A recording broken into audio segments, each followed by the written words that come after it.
লীগ আছে যারা নিজেরা থাকে দৌড়ের উপরে, পালিয়ে থাকে নিজেরা, কিন্তু অন্যদেরকে বলে পালানোর জায়গা পাবে না। দুনিয়ার সকল প্রান্তের পালিয়ে থাকা এইসব লীগদেরকে এই ডিমটা আমি ডেডিকেট করছি। তবে আমরা তো এখন কাঁচা ডিম আছে, ওরা এটা কাঁচা থাকবে না সিদ্ধ থাকবে আসলে আমি জানি না। তখন অনেক লোক বেজারও হয়, যারা বেজার হয় তারা আসলে মানে পছন্দ করে না। তো একটা লোকের কথা যে সবাই পছন্দ করবে বিষয়টা এরকম না। আপনার সাথে আমার গরমিল থাকতে পারে, আমার সাথে আপনার গরমিল থাকতে, দিন শেষে মিলেমিশে থাকতে পারলেই সমাজটা সুন্দর হবে। কথা বলেন ঠিক কি না? প্রশাসনকে ধন্যবাদ জানাই যারা আমাদেরকে আজকের মাহফিলটা করার জন্যে সহযোগিতা করেছে। আর দিনের কাজ ধর্মের কাজ, বাংলাদেশ তো দলমত বর্ণ নির্বিশেষে মানুষ বসবাস করে, সবাইকে এক হইব, বাগাবাগি তো থাকবোই, এটা কিয়ামত পর্যন্ত থাকবো। আমার যদি কেউ কেউ 10 কোটি টাকা দিব আপনি নবীরে মাটি কোন, আমার পক্ষে সম্ভব? ওই টিয়ার মধ্যে মুতিও না।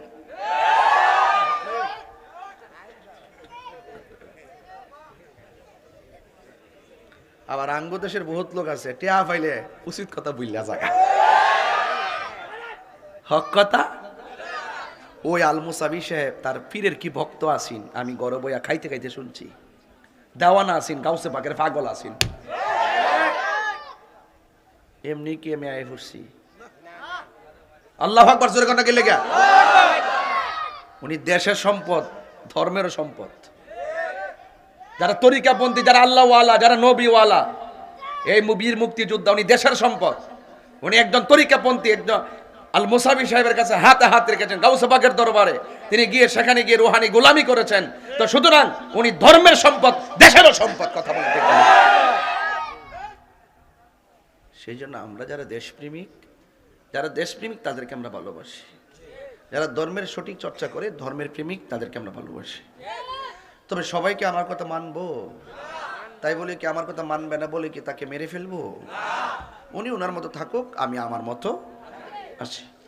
যাই হোক, আজকের মাহফিলে যারা এসেছেন, জায়গা হইতেছে না, জায়গা অনেক বড়, মানুষ অনেক বেশি, আমার মনে হয় মা বোনরা অনেকে আসছে। আলহামদুলিল্লাহ কন্যা কি লেগে।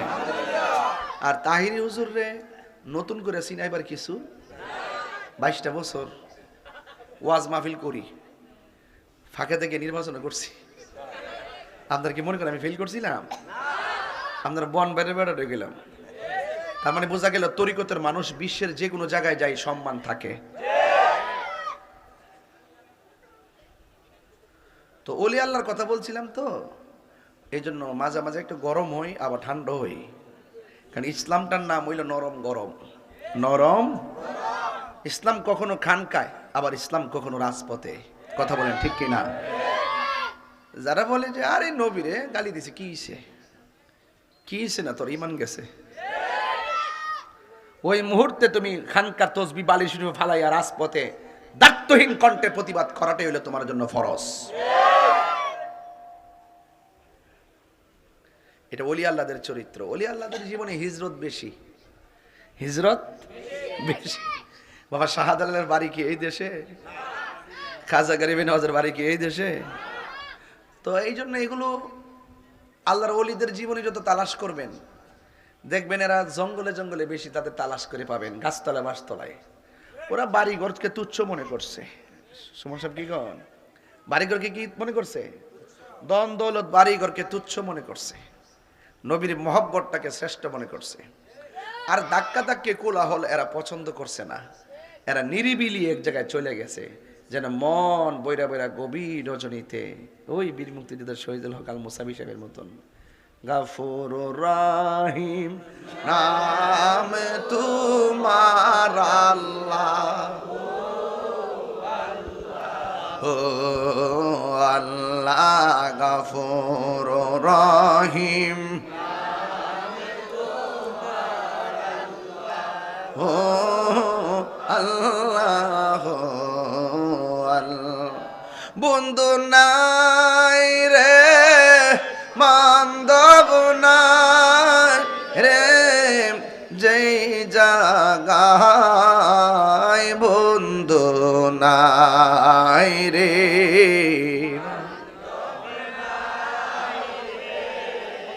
যে জায়গায় সে জায়গারো বন্ধু হবি মোস্তফায় আল্লাহুম্মা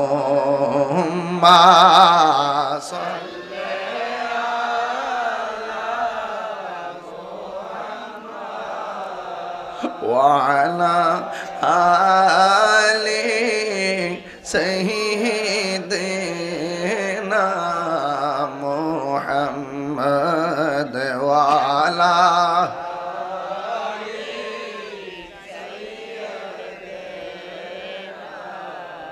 কবরেরই আযাব যদি মানুষ দেখিত কবরেরই আযাব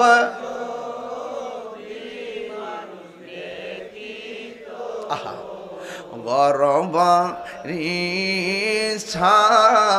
রিয়া পাগল হইত বলুন ঘরবার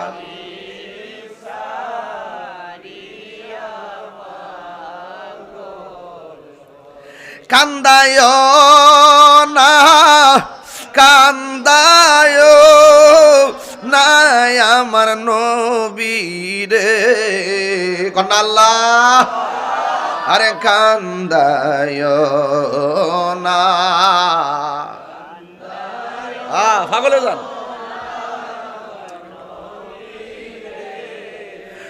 নবীরে কান দাহিলে কাঁদবা হাসরে নবী আহা আল্লাহ আল্লাহ ইয়া রাসূলুল্লাহ হাসরে আল্লাহুম্মা আয়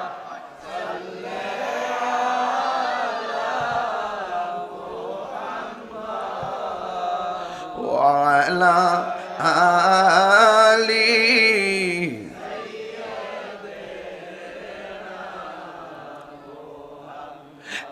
একটা জবান বন্ধ রাখবেন না মহব্বতে মায়ার শরীফ বলুন সুবহানাল্লাহ। আমাকে বিষয় দিয়েছেন বেলায়েতের আলোচনা করার জন্য। আমাকে কেউ যদি বলে ইবাদতের আলোচনা করেন, আমি তখন আমলের ওয়াজ করি। যখন কেউ আমাকে বলে মহব্বতের ওয়াজ করেন, রিসালাতের ওয়াজ করেন, নবীর শানমাল আলোচনা করি। কেউ যদি বলে খেদমতের আলোচনা করেন, আমি মা বাবার খেদমত নিয়ে কথা বলি। আবার যখন বলা হয় বেলায়েতের আলোচনা করেন, তখন সেখানে আল্লাহর ওলিদের শানমাল আলোচনা করি। যেহেতু আমাকে বিষয় দিয়েছেন বেলায়েতের আলোচনা, বেলায়েত নিয়ে আপনাদেরকে একটা ধারণা দেওয়া লাগবে। আমার নবী আপনার নবী বলেন আল বেলায়েতু জিল্লুন নবুওয়াত, বেলায়েত হলো নবুয়তের ছায়া মুবারক। সুবহানাল্লাহ। আমি ছায়া ছায়া সুবহানাল্লাহ নিতাম না। যখন মর্যাদাবান কথা শুনবেন নিজের প্রেম থেকে সুবহানাল্লাহ বলবেন।